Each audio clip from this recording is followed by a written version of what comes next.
So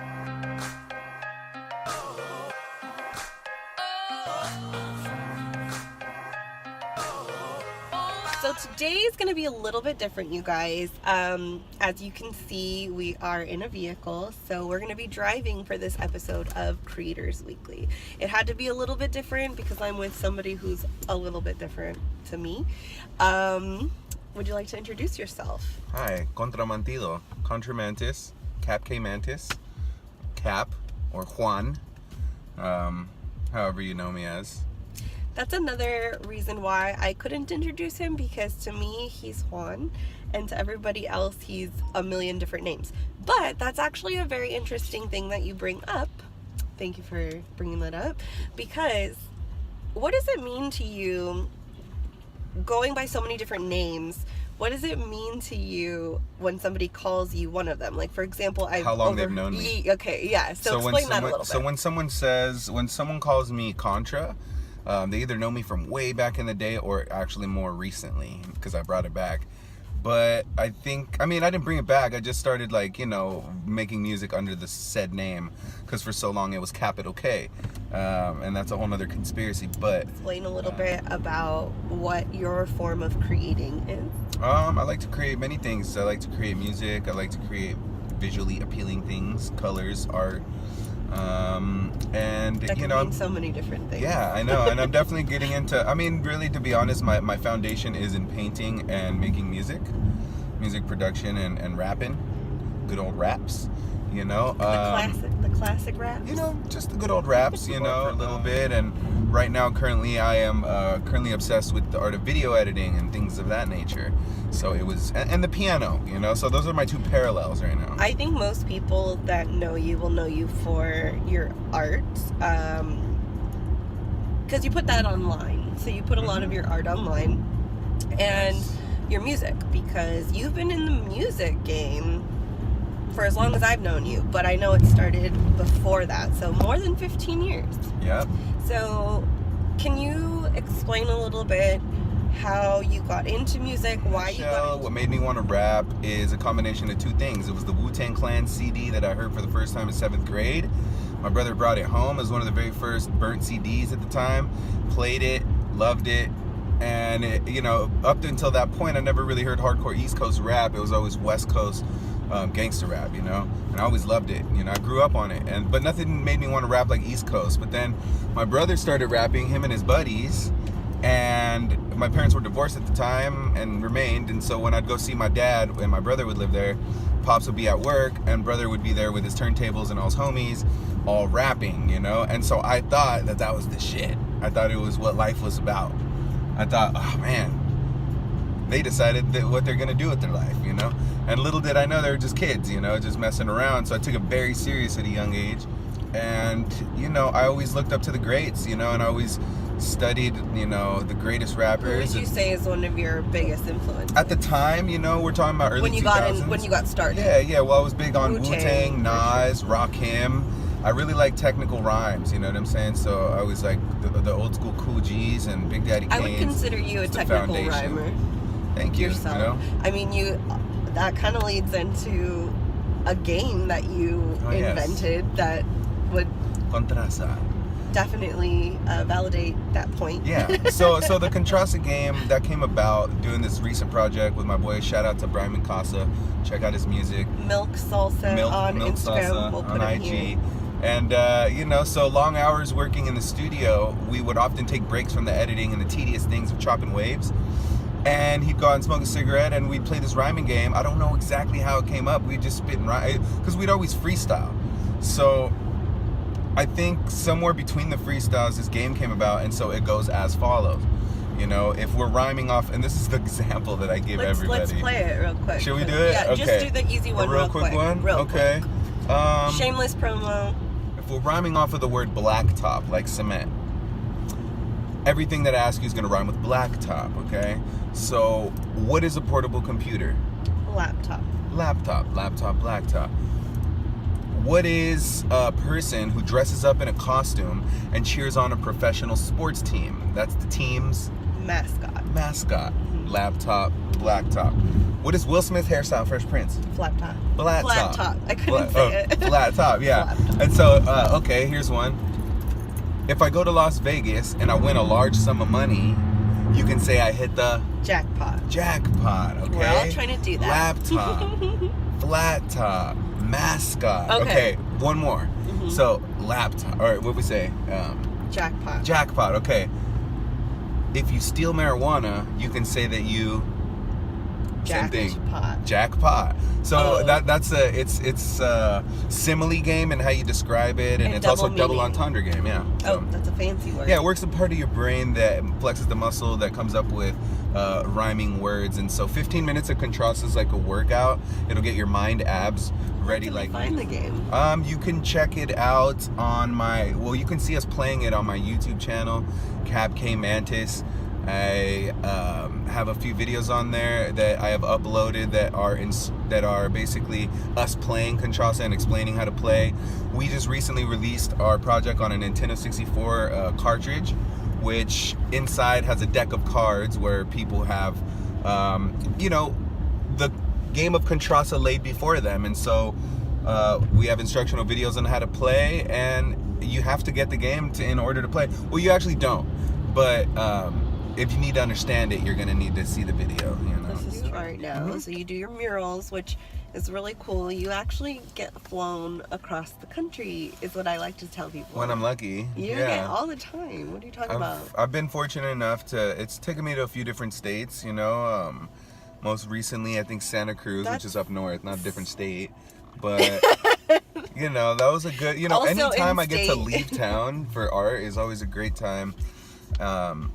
But yeah, I've been to Texas. I've got to go to Kansas City and to just Phoenix and Alaska. Mexico. Gone many places. So yeah, it's cool. I love it.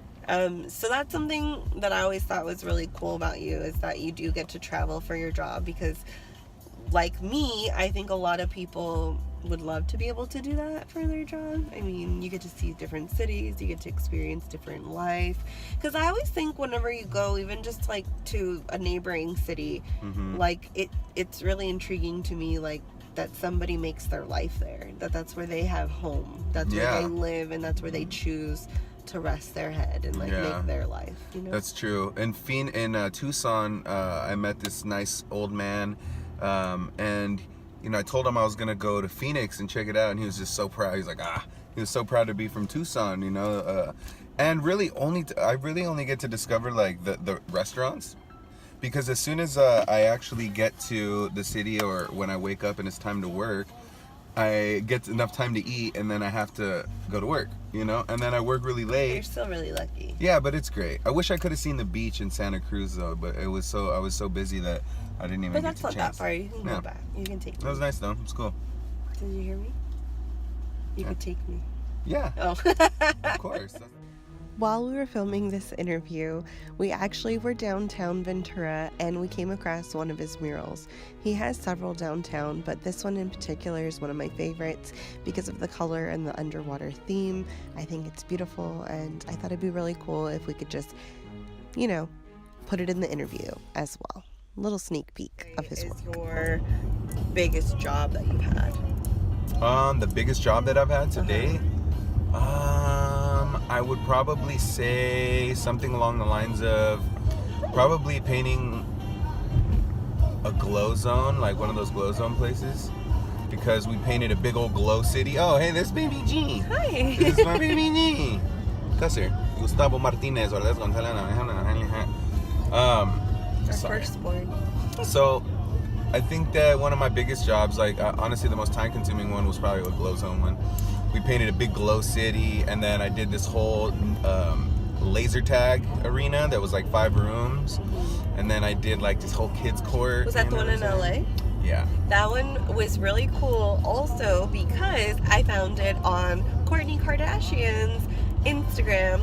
Not that I really care about the Kardashians, but I thought it was really cool that she had posted his artwork. That's true. I got tagged on it. I think, they always say, all the employees say a bunch of like famous people go there. I mean, obviously it's like in Woodland Hills. You did a banner for J-Lo's twins. Oh yeah, they had a little was party pretty there one cool. time.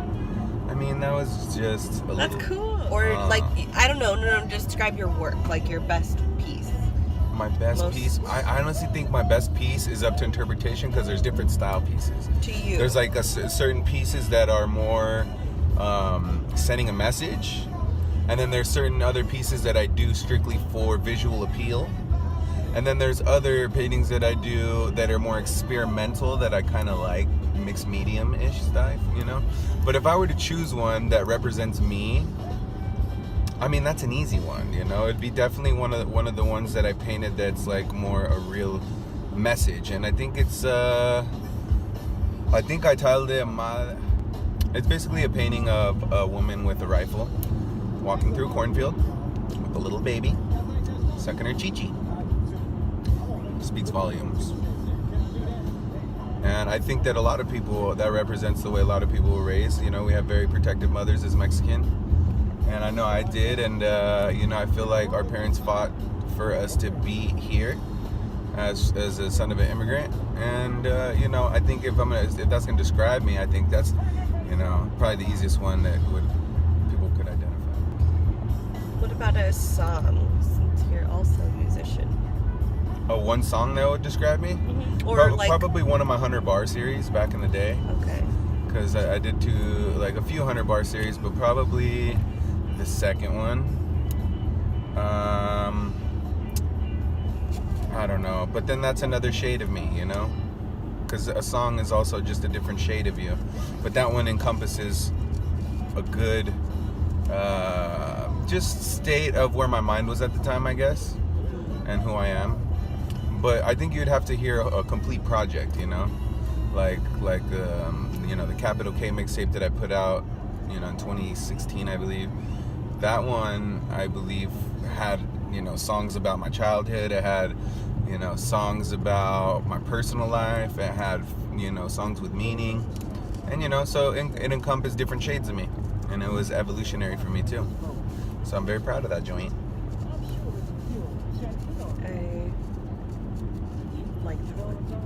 Where's a dream location that you would like to paint a mural? A dream location that I'd like to paint? In a different country. It could be in a place you've seen in a movie. It could be anywhere in the whole wide world. Or it could just be a real place that you've been to and you're like, I'd love to do that wall, this specific wall, for whatever reason. Oh yeah, there's one of those. There's a really cool cave in San Diego that has a ceiling that I wanted to paint for the longest time. Parties at night. But I think if we're talking on the global context of things, I think that, dang, you know what? Honestly, I see these really killer murals in Europe, where they're big old buildings, you know? And I don't know exactly. I just want to rock a big ass building. It could be in Mexico. I'd be great. So I'm gonna go ahead and say, Mexico. You know, paint a big ass skyscraper in Mexico. That's what I'm gonna say. Mexico City. That's very possible, isn't it? Yeah, it's very possible. It's within reach. It's within reach. And something big. Well, what? Okay, so if you had to pick your dream collaboration musically and then separately artly? How do you Artly, yeah. Okay. How do you say that? Artly. So if I were to choose my dream collab musically and artly, is that a word? I think musically I would probably do a song with Pythagoras, you know what I'm saying? The OG. But he would be on the beat, you know what I'm saying? It'd be Pythagoras on the beat. And then I'd probably have it'd be featuring like Nusrat Fateh Ali Khan, you know what I'm saying? Or one of those throat singers from Hawaii. No, it would be Nusrat Fateh Ali Khan. And he would be on the hook. But, you know, that way it would encompass kind of a little bit of everything. You'd have a little bit of the old school, and then you'd have a little bit of the Middle Eastern, you know, and then I'd bring more of the modern. Yeah. Interesting. I never knew that. Interesting. Yeah, it'd be like a 15-minute song. Oh. And what about artly? Artly? Damn, I don't know, man. There's so many great ones. You know, one artist that I think is super dope is Cicados, you know, from Mexico. You know, that's the triple OG. And this guy, you know, painted, you know, he was doing complex, very graphic big old murals on sides of buildings and stuff, you know, like really huge. Vivir, trabajar y poder colaborar aquí en la comunidad.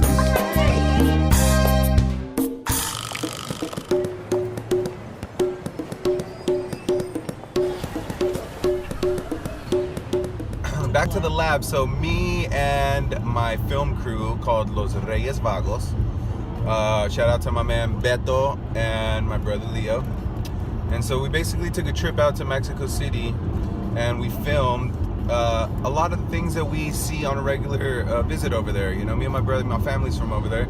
So every time we go, we have, you know, regular friends that we see and family, and we've gained a network of friends, you know, comedians and all kinds of people, right? So we decided 2 years, I think after the last trip 2 years ago, I was like, man, we gotta like make a film, you know, and we gotta record all this cool shit that we see and we experience, so all the homies from back home can see, you know, that Mexico isn't just fucking farmland and chickens and shit, because a lot of people associate Mexico with poverty and farming or narcos and crime and shit like that, especially in like Mexico City. So they don't know it's literally like New York and Washington DC and LA combined, you know, it has everything. So, you know, the artists are dope, you know, the murals are huge, you know, as soon as you land there, you know, I was actually talking to Post 2, you know, legendary Post 2. He told me as soon as, he's a New York train rider, like from that era. And when he landed in Mexico City, he said he felt like it was like New York back in the day because there's so much bombing in the street. And it's like graffiti is like in the 90s. And hip hop is like in the 90s and early 2000s over there right now. There's still dudes freestyling, battling at the park. You know, there's break dancers. Yeah, dude, there's break dancers like practicing at the park. There's dudes. Graffiti is live as fuck. You know what I mean? DJing is so hybrid. You know what I mean? Like so many different types of DJs. You know, hip hop DJ isn't just a hip hop DJ. So he also does drum and bass. When is this gonna come out? When is it? Well, basically, yeah. I'm sorry, I'm talking too much. Basically, the documentary, it's talking about all the shit that makes Mexico cool, and it covers those 5 different elements, which is artists, musicians, stand-up comedians, organizers, like people who organize, and street performers. And so it's gonna drop this summer. And basically, the trailer's already out. The trailer's already out. It can be seen on your page, the Lab's page. It could be seen on the Lab 805's page. Birdo's page. It could be seen on the Lost Pixel page, or it could be seen at the Cap K Mantis page. Or Chilangología page. Or the Chilangología page, exactly. We'll tag it all. So I guess we can leave it on a light note. And is there anything that you want to let everybody know about projects coming up this year, or? Yeah, I actually got one more release this summer. I think we're gonna release at the end of the summer, early fall. But it's a project with my boy Davey D. 7 songs. It's basically the little. I would tag him, but he doesn't have an Instagram. Yeah, he's off social media, which I salute him for. You know, he doesn't take that drug. But yeah, definitely, it's 7 songs. It's about 7 sins, loosely based around that. And it's a nice little concept that we formulated together. So right now I'm like brainstorming all the ideas about the artwork and how I'm gonna package it up, you know, nice and good. So. You have to top KONTRASA, because KONTRASA is cool. Yeah, KONTRASA is a hard one to top as far as the marketing aspect of the casing and all that. So we got to think about it, you know. But I'm the whole project's done, so yeah, I'm stoked on it. Now we just gotta get my boy Gil Lopez drums on it, you know what I'm saying, and then call it a wrap. And I guess that will also conclude this interview. So thank you for having me. I've been waiting for my time. Your time Thank is you. short. I wanted to get you eating.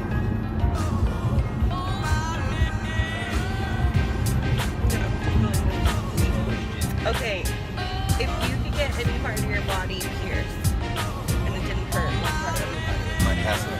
You can act around with like a creep. Look her up. Why?